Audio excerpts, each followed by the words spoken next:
আজকে চলে গিয়েছিলাম পুরান ঢাকার ঐতিহ্যবাহী ভাইরাল সেই নেহারি খাইতে, সিদ্দিক ভাইয়ের নেহারি। এটা হচ্ছে লালবাগ কেল্লায় পাওয়া যায় প্রতিদিন সকাল 7টায়।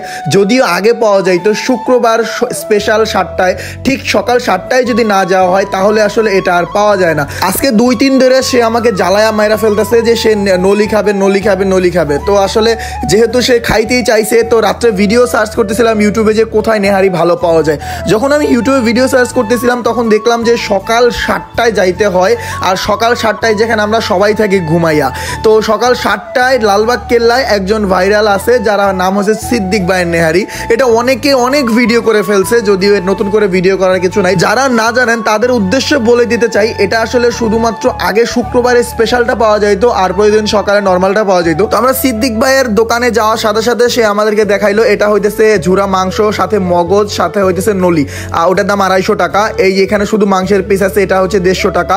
আর এখানে সর্বোচ্চ যেটা আছে ওটা হইতেছে 350 টাকা। তো আমরা 250 টাকার যেটা প্লেট, ওই প্লেটটাই নিলাম যে দেখি কেমন লাগে খেতে। তো তারপরে সে আমার যতটুকু মনে হইলো ওইটা আগে থেকে সুন্দর করে সিদ্ধ করা ছিল, তারপরে জাস্ট ঝোলটা আলাদা করে দিয়ে দিল। আর দেখতেই অনেক লোভনীয় লাগতেছিল সত্যি কথা বলতে।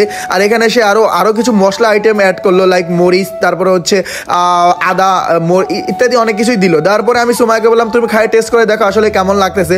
ও প্রথমে ঝোল খাইলো, ঝোল খাইয়া বলতেছে যে আসলে মজা হয়েছে আর আমি এইরকমই খাইতে চাইছি।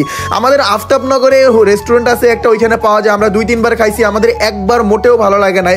ওইটা আসলে কোনো রকমের মানে নলির মতোই আমাদের কাছে মনে হয় না। তারপরে আমি খাইলাম, তো আমি যখনই মুখে দিয়েছিলাম আমার কাছে খুবই খারাপ লাগতেছিল, কারণ আমার মুখে পড়ছিল আসলে লেবুর যে রসটা, সেই লেবু যে ঝালটা, সেটা মানে লেবুটা চিপ দিছে যেখানে, ওইটাই আমি চামচ দিয়ে খাইছি। তারপর ওইটা আমার কাছে খুবই খারাপ লাগছে।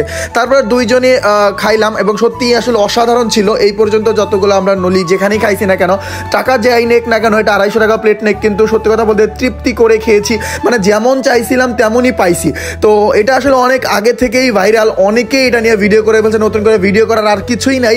আর অলরেডি আমি বাসার জন্য 5টা নিয়ে নিতেছি। বাসায় 3 জন, আলামিন, মাইমুনা, লিমা, ওদের 3 জনের জন্য 3টা। এই দোকান থেকে আমাদের বড় আপু মানে সুমাইয়ার বড় বোনের বাসায় একদম কাছে, তো এখান থেকে 1 কিলোমিটার। তাই আমরা 5টা নিলাম, বাসার জন্য 3টা, আর হইতেছে 2টা ওর বড় বোনের বাসার জন্য, যেটা দিয়ে আমরা আর আমাদের ভাগনাকে দেখে তারপর চলে যাব। তো এখানে দেখতে পাচ্ছেন, এখানে যেটা নিয়েছি এটা কিন্তু 250 টাকার প্লেটটা না, এটা হচ্ছে 170 টাকার প্লেট। আর এখানে শুধু জাস্ট ঝুরা মাংসটা ছিল না, কিন্তু নলির মানে একটা কিন্তু অনেক বেশি ছিল এখানে। তো এটা ছিল 170 টাকা। তারপরে আমি খাওয়া দাওয়া শেষ করার পরে সুমাইয়াকে জিজ্ঞেস করলাম তোমার রিয়াকশন বলো, তুমি যেমনটা চাইছো তেমনটা পাইছো কিনা। সুমাইয়া সত্যিই তো অনেক খুশি, কেননা সে যেরকম চাইছিল সেরকমই পাইছে। আর এর আগে যখন আমি আফতাবনগরে তাকে খাওয়াইছি, মানে এই যে রেস্টুরেন্টে খাওয়াইছি, আমি একদিন ভিডিওতে দেখাই দিব, তাদেরগুলো একদম পানি পানি, আর একটুও কোনো মানে কিছু নাই, টাকা ফাও নাই। তো যাই হোক, সেখান থেকে বের হইতে না হইতেই আমাদেরকে বৃষ্টিতে আটকাই দিল। আমরা একটা ছাউনি পেয়েছি, আমরা আপুর বাসায় সেই পার্সেলগুলো পৌঁছে দিয়ে ওদের সাথে দেখা করে আমরা বাসার দিকে রওনা দিয়ে দিলাম।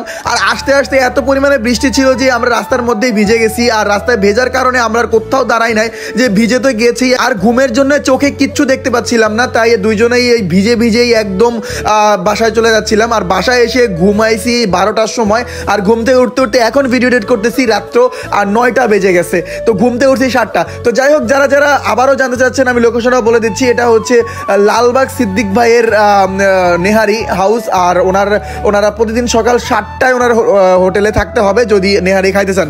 আর এখানে দামে পাওয়া যায় 350 টাকা, তারপরে 250 টাকা, 150 টাকা। তো সবাই ভিডিওটা কেমন লাগছে, যারা এই নেহারিগুলো খেয়েছেন এদের সম্পর্কে রিভিউ অবশ্যই কমেন্ট বক্সে জানিয়ে যাবেন। আর যারা খান নাই তারাও কমেন্ট বক্সে জানিয়ে যাবেন। তো সুস্থ থাকবেন, ভালো থাকবেন, দেখা হবে নতুন কোনো ব্লগে। আল্লাহ হাফেজ।